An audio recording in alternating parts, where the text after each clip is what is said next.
Dalam hal ini ada dua contoh, yaitu di masa Rasulullah, di masa Umar, bahwa Abu Bakar As-Siddiq radhiyallahu an ketika beliau sedang mengimami sholat berjamaah, tiba-tiba beliau mengetahui dari sudut pandang matanya bahwa Rasulullah ternyata hadir. Padahal awalnya Rasulullah mengatakan tidak bisa hadir dalam sholat jamaah karena beliau sedang sakit. Maka kemudian Abu Bakar mundur dan memajukan Rasulullah SAW sebagai imam.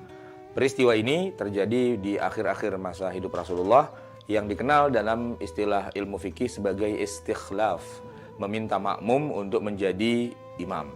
Dan memang Rasulullah SAW kemudian mengimami sholat tersebut ya dengan duduk, dan para sahabat kemudian sholat sambil berdiri.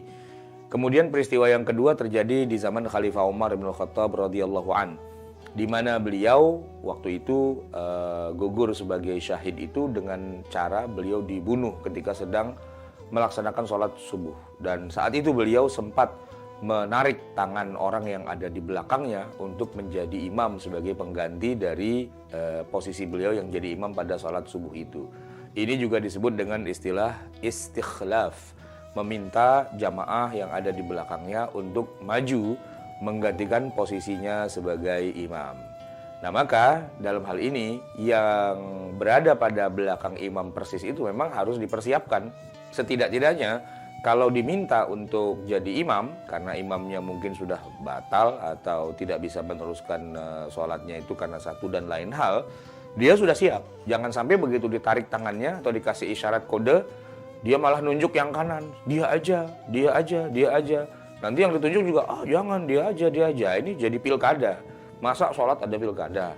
Ya berarti memang tidak perlu lagi tunjuk-tunjukkan. Berada pada posisi di belakang imam harus siap jadi imam. Itu poinnya.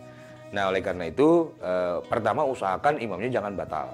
Tapi kalau terpaksanya lah harus batal gara-gara satu hal di luar perkiraan misalnya, maka orang yang paling ngerti hukum sholat, yang dia adalah kandidat imam nomor 2, kalau bahasa kita mungkin gubernur dan wakil gubernur, presiden dan wakil presiden, begitu ya. Begitu pejabat utamanya berhalangan, maka ya wakilnya lah yang maju ke depan. Maka orang yang sholat di belakang imam itu kira-kira dia adalah wakil dari imam. Yang kalau imam berhalangan, dialah yang maju ke depan. Itu disebut dengan istikhlaf, meminta orang yang di belakangnya untuk maju ke depan menggantikan posisinya sebagai imam.